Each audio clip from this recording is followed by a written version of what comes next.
ఇక గోదావరి పుష్కరాలను వైభవంగా నిర్వహించుకునేందుకు కూటమి ప్రభుత్వం యోచిస్తోంది. ఇందులో భాగంగా ఇప్పటి నుంచే పుష్కరాల నిర్వహణపై ప్రభుత్వం ఫోకస్ పెట్టింది. మంత్రి ఆనం రామనారాయణ రెడ్డి అధ్యక్షతన అమరావతిలో కేబినెట్ సబ్ కమిటీ భేటీ అయింది. ఈ సమావేశంలో మంత్రులు కందుల దుర్గేష్, బీసీ జనార్దన్ రెడ్డి, సత్యకుమార్ యాదవ్, గొట్టిపాటి రవికుమార్, మంటిపల్లి రాంప్రసాద్ రెడ్డి ఉన్నత అధికారులు హాజరయ్యారు. ప్రధానంగా 5 అంశాలపై భేటీలో సుదీర్ఘ చర్చ జరిగింది. గత భేటీలోని అంశాలు గోదావరి పుష్కరాల ఏర్పాట్లపై చర్చ జరిగింది. దాదాపు 8 నుంచి 10 కోట్ల మంది పుష్కర స్నానాలు ఆచరించే అవకాశం ఉందని అంచనా వేసి అందుకు తగిన ఏర్పాట్లు చేయాలని నిర్ణయించింది. 2027 జూన్ 26 నుండి జూలై 7 వరకు జరిగే గోదావరి పుష్కరాలు 6 జిల్లాల్లో ఘనంగా నిర్వహించాలని నిర్ణయించారు. 4516 మీటర్ల మేర 373 ఘాట్లు ఏర్పాటు చేయాలని ప్రతిపాదనను రూపొందించారు.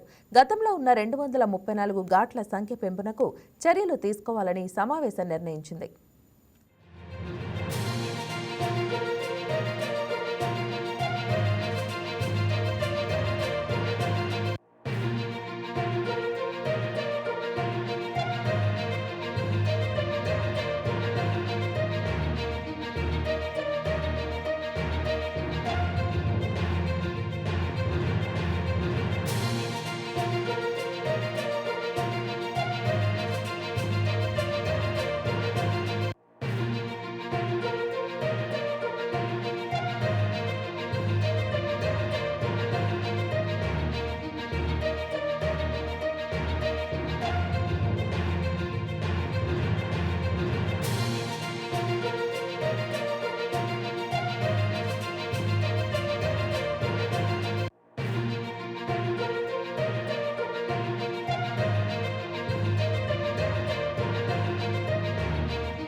Please subscribe to YK TV Network. Please subscribe to YK TV. Please watch YK News.